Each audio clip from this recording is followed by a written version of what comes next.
Record. There we go.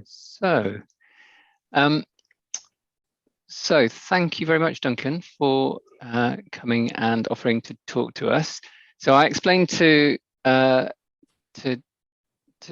that GBug's a group of I'm guessing about a dozen or so very active campaigners, and then there are probably 250 to 300 followers, not wanting to double count all of our various lists and Facebook and emails and things like that, but that's my guess. And we're just really keen to find out what Cycling UK might be able to do to help to give us a little bit of guidance in our campaigning, and to get as much bang for our buck as we can in terms of our campaigning effort. Current tasks that we've got at the moment include monthly column that we have in the Guildford Dragon, which Bridie puts lots of effort into, which is great, and comments on consultations and planning applications, local routes, various topics as they come up. We have some conversation with one or two local councillors, and a reasonably regular catch up with the MP, I think. So really what we're looking for is a little bit of guidance, just find out what Cycling UK has to provide. And so Duncan is going to talk to us for maybe 10 minutes or so, and quite informally, I think, and then maybe we'll do some Q&A after that and just see how we get on. Does that sound good, Duncan? Yes, that's fine. Thank you very much, Callum. I've had quite a bit of feedback from people attending evening meetings during COVID, and the gist of a lot of it is that people are bored of PowerPoint presentations. So I haven't got any fancy PowerPoint presentation for you. I thought you'd probably appreciate more if we just had a chat. So this is going to be reasonably informal, but hopefully helpful. So just as a very brief starter, just so that you have an understanding of my understanding of Guildford and Guildford Bug. I've worked for Cycling UK for about 6.5 years. I've been head of campaigns there for about 4.5 years. Cycling UK is actually based in Guildford, as most of you will know. However, that's an increasingly odd description, seeing as I must have been in the office about 4 times or 5 times in the last 22 months, and so pretty much everybody's working remotely. When I started working for Cycling UK, I lived not far from Liphook train station in Hampshire, so it was about 20 miles in. So I obviously know Guildford reasonably well, but I've never lived in Guildford, and now I live in Kent. So I know Guildford pretty well, but obviously not as well as you, and I've never lived in the Guildford area itself. But I was aware of Guildford Bug partly because we had, the days when we were back in the office, we had various members of staff over the years that have had a bit of involvement on and off with Guildford Bug, and things are mentioned. And just mentioning the posts in the Guildford Dragon, I've read many of those, which I've been very impressed by them. So I've had a decent idea of what in the past Guildford Bug have been doing, and in the past I've had some relationships with people at the Guildford Bug, but not for a couple of years. So I was really surprised and pretty impressed when Callum told me how many people you now had on your lists in terms of some interest and involvement with what Guildford Bug were doing. So that's just a bit about my knowledge or experience. Just moving on to specific Guildford issues and this issue of what Cycling UK are doing and how we might assist you. I had various conversations with campaigners a few years ago about what they thought of the work that we did. And obviously lots of different comments, but the theme that ran through most people who I viewed as being fair-minded was that they thought we'd done a pretty reasonable job of national level campaigning. So what we were asking governments to do, but we hadn't done a good enough job at supporting local campaigners. And I think that was a fair criticism. And that led to a bit of a rethink from ourselves about how we might better support local campaigners, because the dilemma is we don't have the capacity to just pick up every local issue. And secondly, local campaigners would be pretty miffed if we were suggesting that we knew better what was happening in Guildford or Glasgow or Gwent than the local people and the campaigners within that area, because we clearly don't. And the answer to that was, we decided that the best thing we could do would be to do a much better job at providing tools for local campaigners and helping to enable them to be as effective as possible.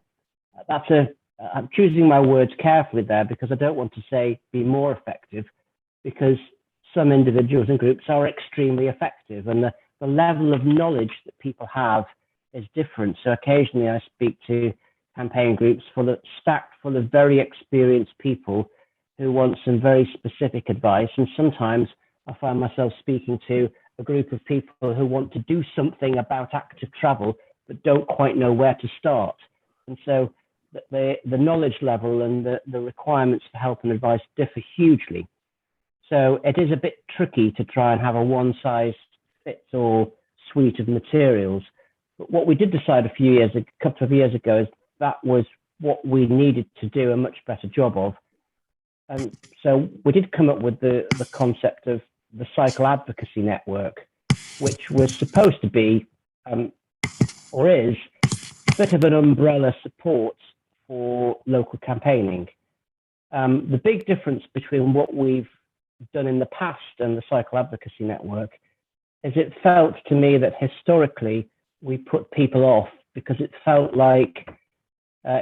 to campaigners locally that we were trying to own local campaigning, or own what people did, or tell people what to do. And there's no possibility with the size of my team that we could even begin to do that, even if it was welcome or helpful, because we'd be effectively trying to do things across the UK in numerous locations. So the model with effectively the Cycle Advocacy Network, or CAN, is to try and signpost and provide information, a bit of a smorgasbord, if you like, which local groups and campaigners can pick up, discard, use, cherry pick, and amend or use as suits them in particular circumstances. So that's how we're trying to run a little bit of what we do with the Cycle Advocacy Network. I'm going to stick a couple of links in the chat as I go through. But what I will do after this is I'll ping Callum an email tomorrow, probably, with a bit of this, put in an email and some links, and Callum can share it with the rest of you. But I've just stuck a link in the chat. Hopefully that will work. Yes, it has done, which is to our Cycle Advocacy Network page on our website. I'm not putting that in. I don't see that. I don't see that in the chat yet. Yeah. All right, is that going in? No, you can hit enter or something.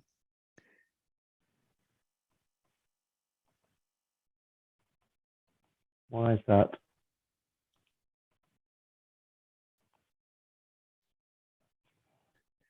Try pressing the chat button again. Just close it and open it again, perhaps. It's showing twice on mine, but it's not obviously gone through. It's saying to everyone. Oh, sorry. Stupid. I'm sending it just to Maggie, which is why Lucky Maggie. Only gone. Maggie's got it twice. There now. we go. Sorry. We got it. Perfect. So, Thanks. I've put that in, and I've prefaced that. I've not put that in as a hard sell of anything or to get anybody to sign up to something. The reason I've put it in is because I want to highlight some of the tools and resources that we have available, because they are not tools and resources that are restricted to members of Cycling UK, anybody that's affiliated with us. They are publicly available to anybody, regardless of whether they think or what they think about us. And at the bottom of the page of that, what you will see is there's a section on resources for local campaigners or browse the CAN resources. When I spoke to Callum last week, he mentioned what information or tools that we had available. And if you click on the resources for local campaigners, you will see that there's a whole load of guides about how to do things. So I'll put that link effectively in the chat as well, and you'll see there's a guide on how to set up and plan a campaign. There's a guide on one of the things that Callum mentioned is in passing was how to speak to local representatives or MPs.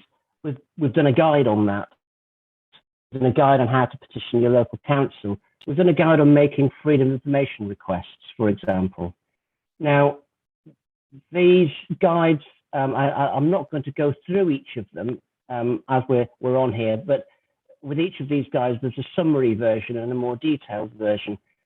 And I'm pretty sure that some of you will look at one of those guides and think that's in insufficient detail for me, or that's in too much detail for me. But that goes back to the issue of trying to create things that are helpful for a range of people. And we're trying not to be patronizing. We produced a guide, Media Advice for Cycle Campaigners, and a couple of people decided that I was patronizing them because they knew damn well how to speak to members of the media. But I had many people saying they didn't have a clue. So we produced a guide about it.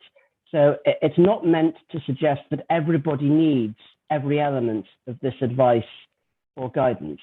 It may well be that there's lots of people who need no advice from me whatsoever about how to speak to an elected representative. So I hope nobody feels offended or insulted by the content of the guide. It's designed to be guides which might be beneficial for some people, and if people don't need them, they don't need to use them.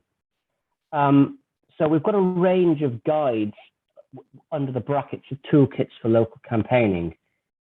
When I started this exercise of trying to get that toolkit prepared, pretty much everybody that I spoke to suggested we shouldn't put any information on our website until we had a complete set of guides for everything.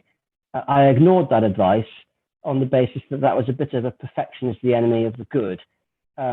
There's probably 200 or 300 guides we could have on there, which could be properly indexed, and they would include, for example, some guides on how to oppose a planning application, or how to lobby for more active travel provision within a planning application, which have been on my list of things to do for a while, which have not yet been done, but will hopefully end up on that page very soon.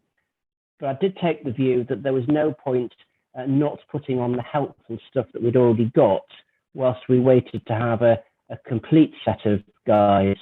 This is a page which should be added to in the coming weeks and months as we add more resources to this, and hopefully as time passes by it will become a more indexed list of where people can go to and say, there's the guide, I do or do not need it, or it is or is not helpful for this particular circumstance. So that's one of the things that we're trying to do as part of the Cycle Advocacy Network. And just to recap very briefly on that, the reason we're doing that is this is supposed to be a available to all resource, which I'm hoping is of benefits to anybody who has any interest in active travel, whether or not they have any association link or positive feeling whatsoever about Cycling UK. So it's not something which is linked to us specifically as it has to be an affiliation related point. Having dealt with that sort of general background about what we're doing, Callum did mention to me when we spoke last week that it would be helpful to get a few sort of pointers or thoughts about engagement and maximizing the impact of campaigning. And I was thinking about this over the weekend. Obviously, the last thing that you want from me is a long lecture, and people don't need the A to D of this is what you do in this circumstances. We wouldn't have the time for that. So I thought about this in the context of both my national experience and also when I'm not wearing my national hat, I'm also a local campaigner in Kent. And there are some similarities with cycle campaigning in Kent and Surrey. Firstly, we're dealing with two-tier county structure. So you have the situation that you have of highways with the county council, but planning with the borough and district councils. And secondly, some similarities in relation to politics. And the reason I thought about that was I thought I'd highlight a couple of suggestions and also pitfalls that I've seen with campaigners in relation to liaison with local representatives. The first one is about targeting your messaging. So I attended a meeting a couple of years ago, which was full of some inspiring speakers, one of whom was Chris Boardman, and one of whom was a councillor in Birmingham who's done fantastic things on air pollution and active travel in Birmingham. Both of those are heavily involved in Labour Cycles, which is an organisation I have a huge amount of time for. But the theme of their presentation was about cycling being a social justice issue. Now, the point that I made in relation to that was, whilst I might personally share many of those thoughts, that's not a message that resonates particularly well in Kent, when 17 out of 18 MPs are Conservative, and the county council is a Conservative county council, and there's a predominance of Conservative county councillors on the council. If anybody thinks I'm straying into politics, I genuinely am not. The point I'm trying to make is, regardless of people's political views, in Kent, a more attractive message on active travel for that cohort of decision makers would focus not on cycling as a social justice issue, but on the economic benefits of cycling, the benefits of revitalising the high street in places like Tunbridge and Tunbridge Wells and Maidstone, and what it means for the communities and those town centres. So I'm not saying one argument is a stronger argument than the other. What I am saying is, when you're thinking about your messaging to local politicians, I do think it pays to think about what is likely to tick their box. And the reason for that is there's umpteen arguments you can present in relation to the benefits of cycling and active travel. We don't have to present all of them at every occasion. We can actually cherry pick the ones that best suit the circumstances and the particular climate and the audience that we're speaking to. And that's something which quite a few campaigners, in my experience, miss because they're so keen to go down the list of the benefits without thinking what would float the boat for this particular representative or candidate in relation to the problems that they're particularly experiencing. And the second sort of observation from, I suppose, my travels and conversations with local campaigners is that local campaigners are so hardworking and passionate about the issue that they're speaking about that they can convince themselves that it's the strength of the argument that will always win the day. And they sometimes forget that numbers also count on occasion. So lots of active travel officers around the country will tell you, of course, the fantastic consultation response is helpful, but if they've got 50 people opposing something because they think it will restrict their parking, it does help the active travel officer to be able to tell the council that they've also got a weight of postbag of people saying they want the thing. And quite often, I think some campaign groups and campaigners think that in and of itself, the very detailed response is enough. I don't wish to decry the detailed response or the strength of the argument, but in terms of local decision making, it gives local decision makers an opportunity sometimes to do the thing they either want to do or are prepared to do if they have a weight of support for it. I had a meeting with a group of campaigners in Scotland a couple of months ago. We'd done some activity around COP26, and we had a strapline on social media, which was "This machine fights climate change," with a picture of a bike. And one of the campaigns, despite that being extremely popular, one of the campaigners was very, very angry about that strapline.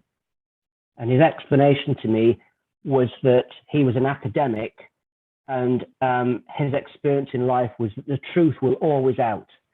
And he took the view that that strapline was misleading because cycling did not fight climate change.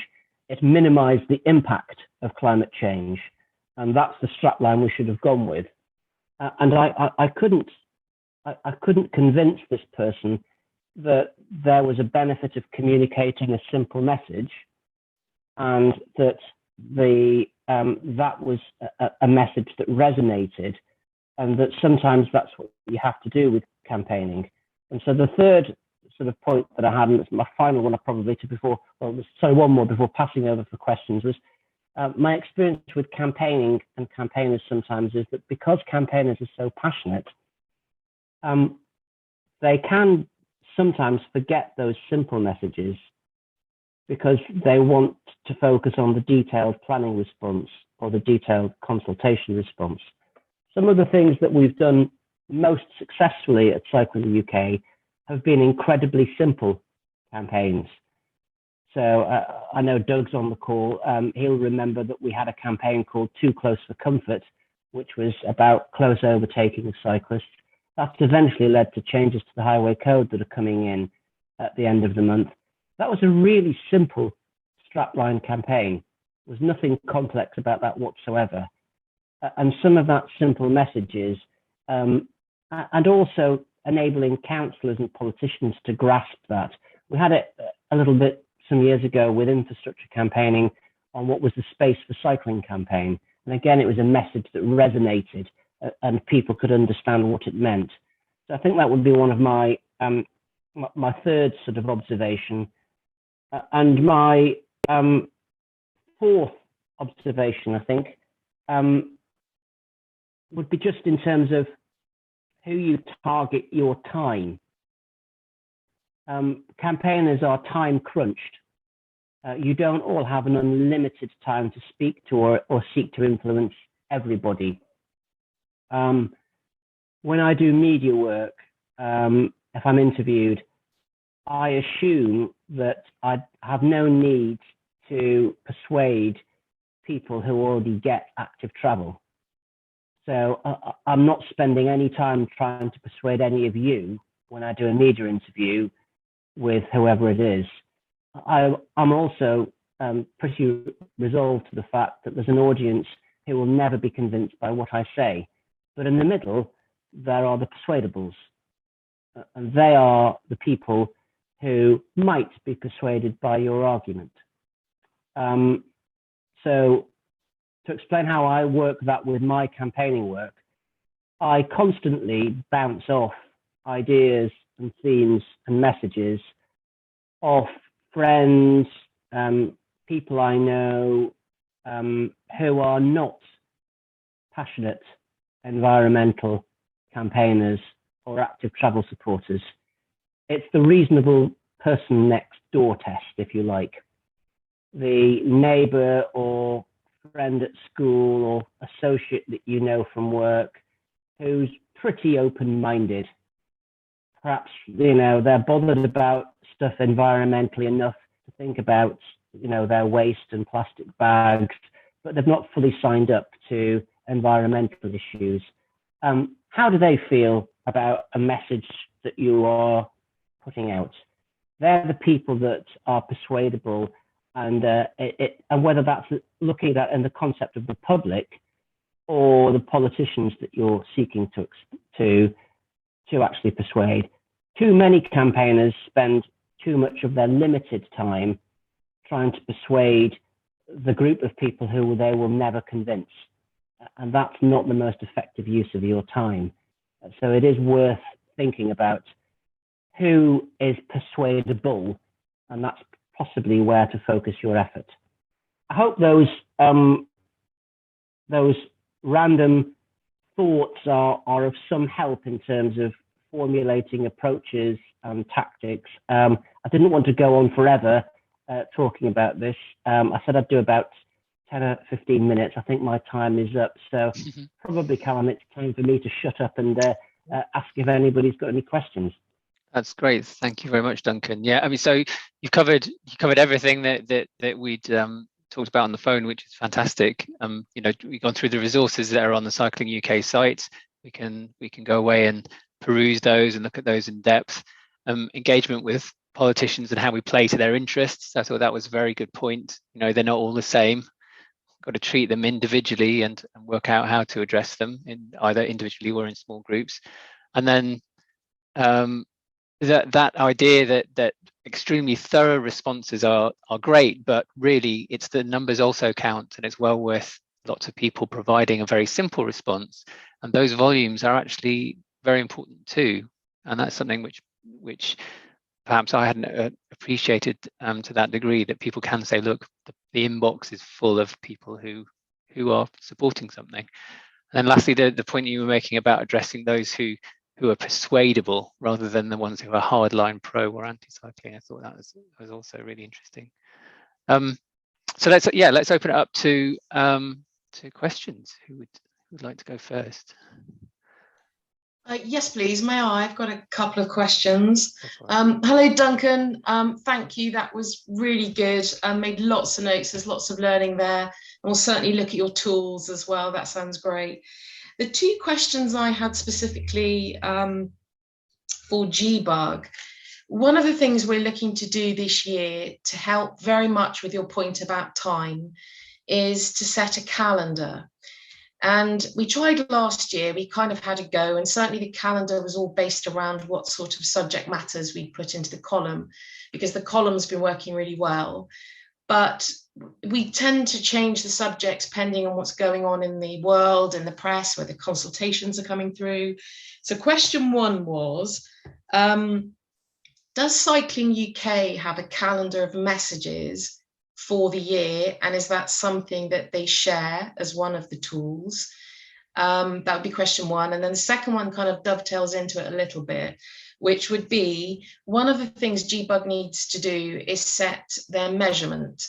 So we are looking to debate, what do we define as success?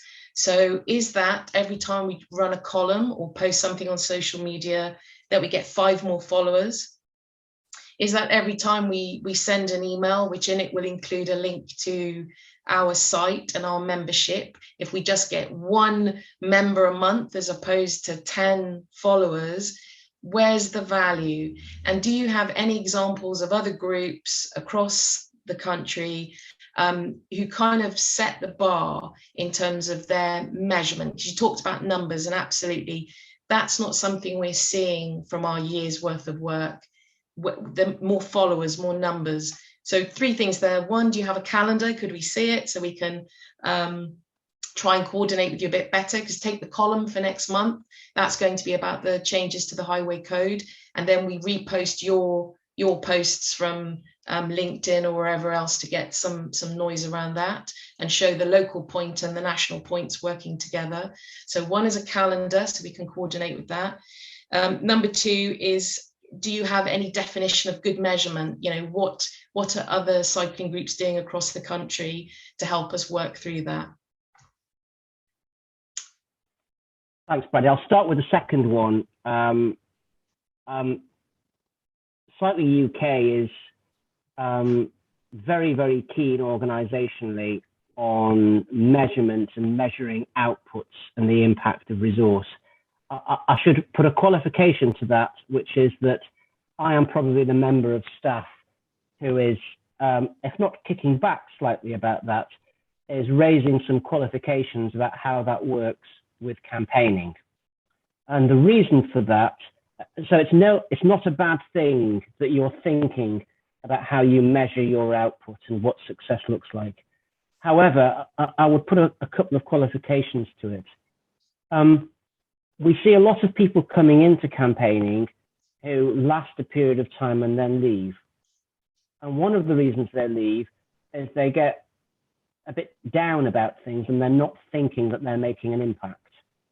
And they could also lose the fun of campaigning and the inspiration of it, particularly if all they're doing is filling out consultation responses. And so it does pay to keep the enthusiasm and life about a campaign going. And some of those things are difficult to measure. They're a bit of the intangible category. Secondly, if you measured many, I don't wish to equate cycling campaigns with major social change campaigns, but it's an example that works. If you looked at major social change campaigns over the decades, the campaign to abolish slavery, the campaign for votes for women, the campaign to outlaw to stop homosexuality being illegal, what you'd actually say if you adopted the approach that lots of people take to evaluating campaigns is that they failed repeatedly. They failed every year until they succeeded. But that sort of evaluation is as you'll see, very binary, and it depresses people involved in their campaigning because they feel they're not making progress. So if we translate that to the work of GBUG, it is helpful to think about how many people you get engaged and who write or fill something out. And it is helpful to look at how many councillors you think you've engaged with and how many councillors you would say are supportive to active travel measures. What I wouldn't do is get too bogged down in making that too mathematical or scientific. I am seeing that across other campaign groups, and I think it's a mistake. I think it's turning campaigning into a science when it isn't a science.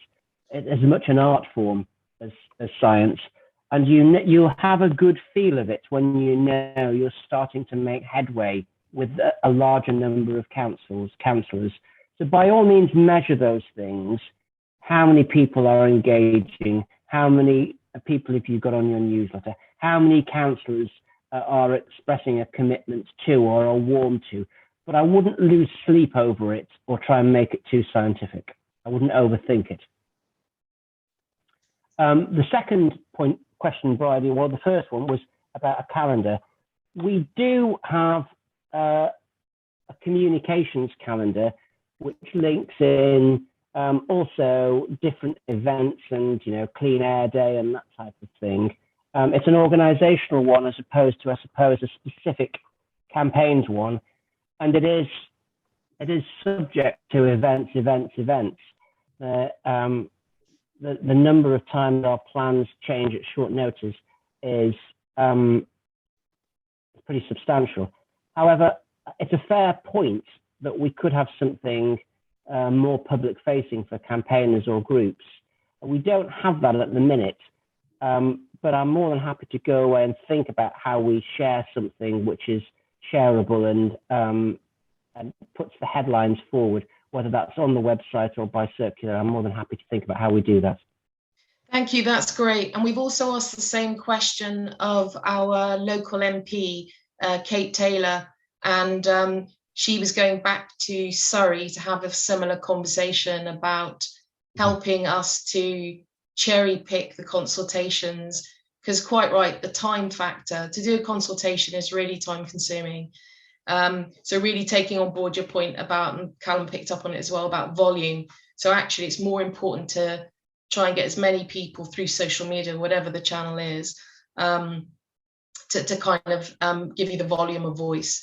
But we're asking our local MP to do the same thing, because take last year, for example, I think, somebody correct me if I'm wrong, but there were about 5 consultations in the last 2 months of the year, which is crazy. So absolutely, that's something, if we could have one from Cycling UK to give us that national outlook of messages, And then we've got our local councillor talking to Surrey about giving us one for local consultations. That sounds fantastic, and we'd welcome that very much. So thank you. Yeah, I mean, just on the argument as opposed to the numbers. I mean, I don't for a minute want to decry the argument. We presented detailed arguments in favour of changes to the highway code for a number of years, and we lobbied hard on that. But it's fair to say that when the Department for Transport finally decided that they were going to have a public consultation on it, what won it was that we got nearly 17,000 people to file something saying they supported our changes. They only got 20,000 in total. 17,000 of it came through our tool. So that's what actually pushed it home. Now, we wouldn't have been in that position if we'd not presented the more detailed arguments beforehand, but it was a simple weight of numbers that carried it and got us the final result. Fantastic, thank you. Max. Thanks, Callum, and thanks, Duncan. It was really great set of insights from your presentation earlier. I had a question about some membership models and organizational structures. As I think mentioned earlier, Debug has a pretty informal structure. We're not a registered charity. We don't have formal members. We have a kind of an email list and followers and different lists. I'm interested in perhaps your advice on what kind of models you might have seen amongst other groups, and whether there are any benefits in considering a more formal organizational structure, such as an unincorporated charitable association or something like that, and perhaps linked to that a more formal way of managing membership, so we can actually consider our constituents as being members as opposed to people who are on our mailing list. So just any thoughts about that, whether that's something to consider or whether it's immaterial?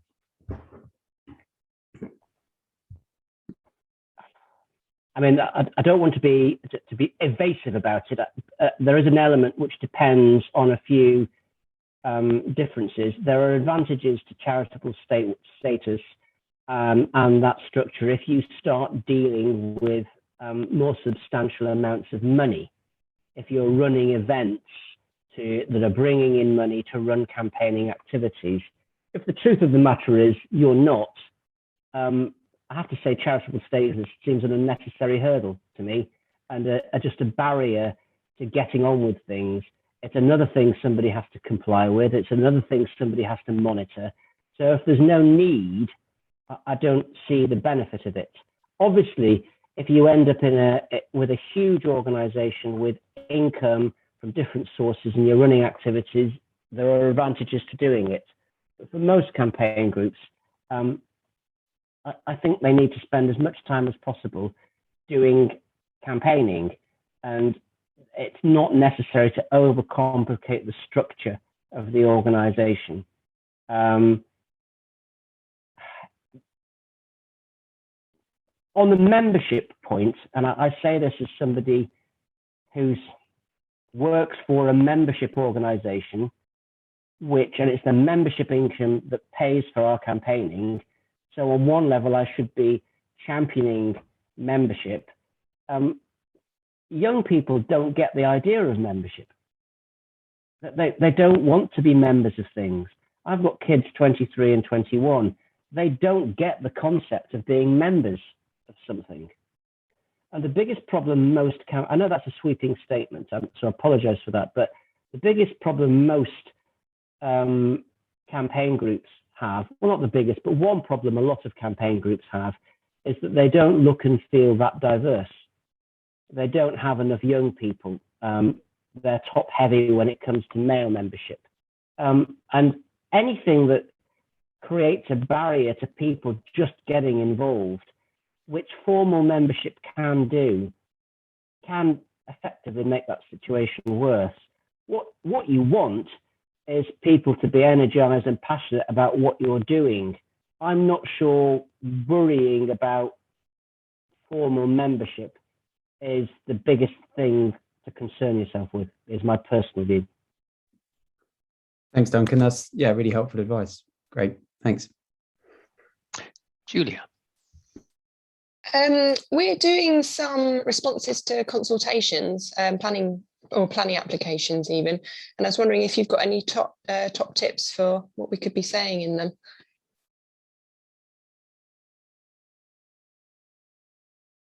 Sorry, I'll put myself on mute.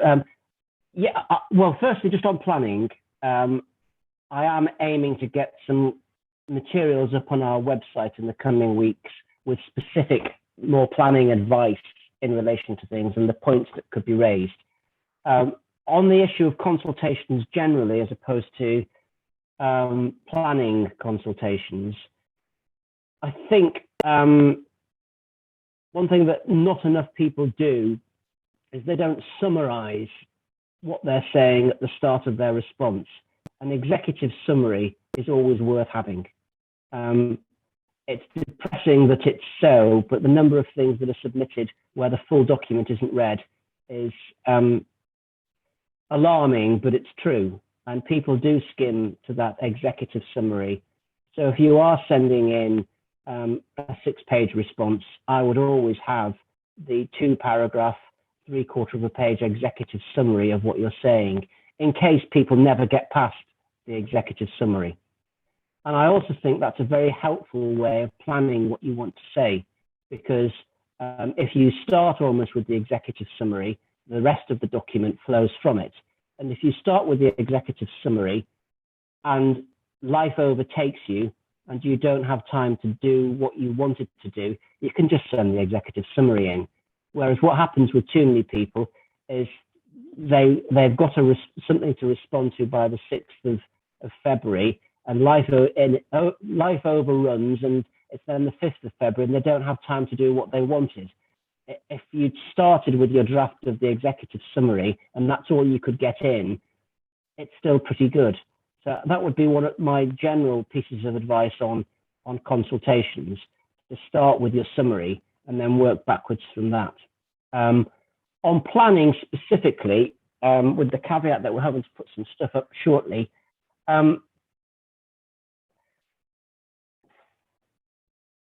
one of the things that is frustrating on planning issues is that there isn't a joined up approach.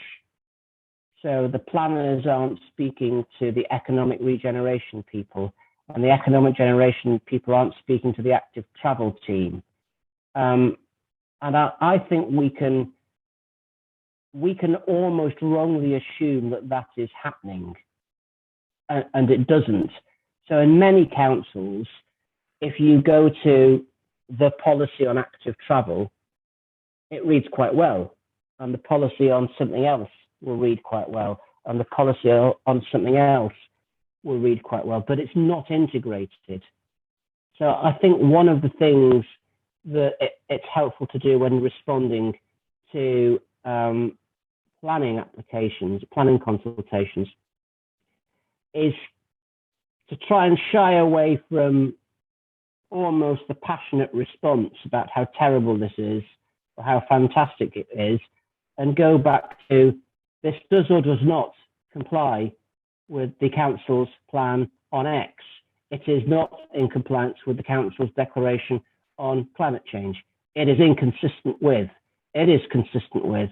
And I think that goes against the grain for many of us because we're so passionate about this. But actually for the planning consultations, it does help to go back to, here is the list of policies that this decision is inconsistent with.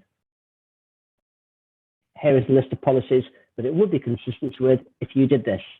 The council has agreed to create active travel routes for the benefits of schools, regeneration, and go through them. And I think you shouldn't be afraid to do that bullet point thing. And it's also quicker to do it that way around. And finally, just on that point, the other advice that I would give on all planning, all consultations is be realistic about how much time you have, and decide at the start how much of your life you want to give up to it. So don't pick up a consultation and think, how long is it going to take me to do a perfect response? If the answer is I have these commitments. I'm prepared to put 2 hours into responding to this consultation. Work on a 2-hour response rather than spend 2 hours to do something in part that you don't finish. That's wonderful. Thanks. Some top tips. Thank you. Good advice. Just another tiny thing that I thought about, which I learned recently, is that our planning, we have there are deadlines on the websites for the planning feedback, and I learned recently that those deadlines are not really hard deadlines. They are in general there for members of the public, and they say you should submit before this date. I've been told that if we submit something late, if we go a day or two over, that's never going to be a problem. They will still get read. Obviously, if you have a massive response and you leave it till the day before, then it's unlikely to be properly digested for the planning meeting. But don't worry too much about missing the midnight deadlines. Doug. Yeah, hi Duncan. Good to see you again. Good to you're still doing the great work that Cycling UK do, and this is a really good turnout this evening for G-Bug. So that's a compliment to you, and thanks for your time. G-Bug, we used to have open meetings, maybe 1 or 2 a year, and the council would let us use the council chamber. And obviously since 2020, those have not been possible with COVID. But I mean, we had some great meetings. We had on the Too Close for Comfort, we had a Surrey police sergeant come and talk to us about what they were doing about that. I think we did a Space for Cycling meeting, and Sam Jones from Cycling UK came to talk about. The question is sort of what's the next campaign from Cycling UK, but is it possible to do an open meeting like this on Zoom, say, so we can carry on those things? Because I think this is great to see everybody together and but bigger meetings, not necessarily just G-Bug, but Cycling UK type Zoom meetings where we can all log in. That's hundreds of us. Yeah, I mean, just one of the problems with Zoom meetings is and Teams meetings is sometimes the number of people that you want to have. We do have a platform called GoWebinar at Cycling UK, which enables, which we can run, and which enables people to have wider, more public meetings where people can sign up to attend, even if they're not, for example, a member of G-Bug. And we used that last year in relation to the election campaigns that we ran in relation to some local elections. So a couple of the larger campaign groups ran a GoWebinar type hustings event. So there are tools that you can use for that. And I think it's a tricky one. Going online has made some things much easier. So people don't need to leave their house tonight to attend a meeting. But after a while, if you're trying to get people passionately involved in something, there is an advantage to something which is a bit bigger and more inclusive, or even an in-person meeting. But yes, if you're wanting to host something online that was bigger, we could potentially help you with that. Yes. To go back to the question about campaigns, activities that we've got coming up. End of the month, the highway code changes should come in. The bad news about that is that it doesn't look as though the Department for Transport are going to be doing much of a public awareness campaign about that, which is deeply depressing. So we are desperately trying to come up with some communication materials ourselves, which we're going to be circulating to campaigners, groups, and Cycling UK members on a sort of please feel free to share on your own channels type of basis. So we are going to be coming up with those in the hope that it's not going to completely replicate what's required, because what's required is a public awareness campaign for an audience that we don't always reach. But in the absence of them doing something, we're going to be doing something on that.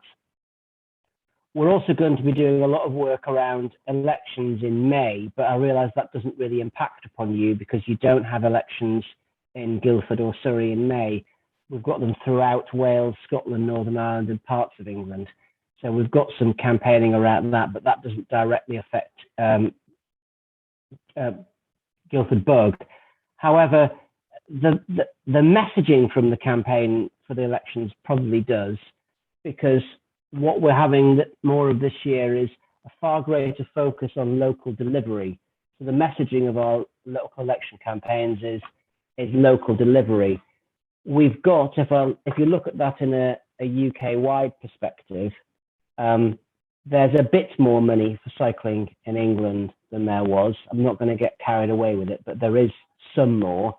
There's a lot more in Wales and Scotland, but to the extent that there's a bit more in England, there ain't going to be any new money in the next couple of years. I think that's pretty sure. So having campaigned for more money from government for 3 years, there's not much point me banging on about that for the next 2 years. So we are going to have to focus on it being down to local authorities to do some delivery. The good thing about that is that back in 2020, one of the things that was announced when Boris Johnson announced gear change was the creation of something called Active Travel England. And Active Travel England was to be separate from the Department for Transport. And they were going to effectively be almost the Ofcom for cycling infrastructure. Inspectorate in relation to which councils got which money and whether they spent it well. So that if Surrey County Council received money for active travel and they did what they did in Reigate, which was build cycle lanes that they took out 24 hours later, that would have consequences for them in future funding. And that's very much something to try and hold councils' feet to the fire and make them accountable. There's been very little news on that for 17, 18 months. There is going to be news at the end of this week, beginning of next week, in relation to that. They're going to announce who the new Cycling and Walking Commissioner for England is, and they're going to announce the powers that that body will have.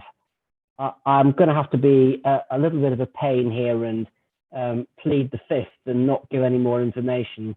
But what I would say is I suspect all of you will be delighted when you find out who the England Active Travel Commissioner is going to be. And I think the news will, basically there's been an argument in government because the Treasury didn't want to properly fund Active Travel England. And Andrew Gilligan, who is Boris Johnson's transport advisor, who was the transport commissioner in London, has won that argument. And Active Travel England is going to be up and running shortly, but more importantly, independent and properly funded with teeth. That's probably the most important bit of news in active travel in England for quite a lot of years, to be honest. It's more important than the amount of the money because they're going to make sure that councils do it properly. And that will be of benefit to you when that's announced, and that's coming within the next 10 days. Wonderful news. Wonderful. You heard it here first. That's well, thanks very much, Duncan. I mean, hopefully Cycling UK are patting themselves on the back for the highway code changes. You made a great job of that. When this campaign comes out, obviously, please do share it with us. And then you're talking about active travel. One thing that's happening in Surrey is that we have this new, they call it LTP4, I think, the local transport plan revised, and that is a sea change towards active travel, which is exciting. And sounds to me like Chris Boardman's got the job by the sound of it, but I obviously I couldn't possibly comment, Doug. But that would be absolutely great if he has. Great. Anyway, thanks very much, Duncan. Cool. We've got 2.5 minutes left and 2 questions, so we'll have to make them fairly quick. Julia, you had a follow-on question. Yes, I was going to talk about active travel and what happened to it, which is so great news about that. But I think specifically I wanted to ask about the 20-minute neighbourhoods. That's supposed to be embedded into planning design guides as well.